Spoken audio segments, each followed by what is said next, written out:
Notre système de numération s'appelle le système décimal. C'est un système en base 10, ce qui est très pratique parce que nous avons 10 doigts pour compter et pour calculer. Cela se traduit par l'existence de 10 symboles. Ces symboles, ce sont les chiffres.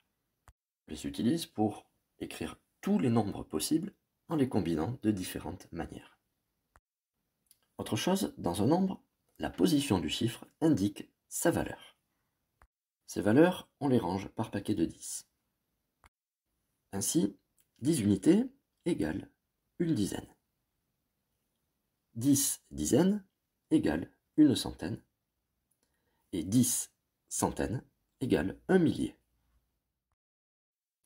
Concrètement, avec le matériel de manipulation, prenons 10 unités, ici en jaune. Assemblons-les. On peut alors les échanger contre une dizaine. 10 unités égale donc une dizaine. Ici en vert. On peut procéder de même avec les dizaines. Ici, si l'on prend 10 dizaines, c'est-à-dire 10 barres en vert, on les assemble. On peut alors les échanger contre une centaine. 10 dizaines égale donc une centaine, ici en bleu.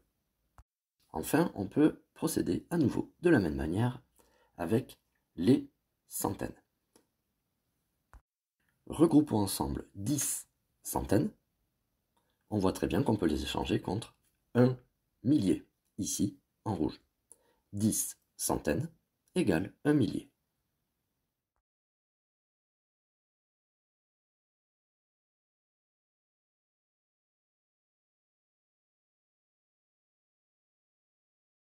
La position et la valeur d'un chiffre est très importante dans un nombre. Ça va nous permettre, entre autres, la décomposition d'un nombre.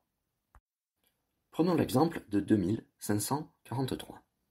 2543, c'est 2 milliers, c'est-à-dire 2 fois 1000, plus 5 centaines, c'est-à-dire 5 fois 100, plus 4 dizaines, c'est-à-dire 4 fois 10, plus 3 unités, c'est-à-dire 3 fois 1. Autrement dit, 2543, je peux le décomposer en 2 fois 1000, plus 5 fois 100, plus 4 fois 10, plus 3 fois 1.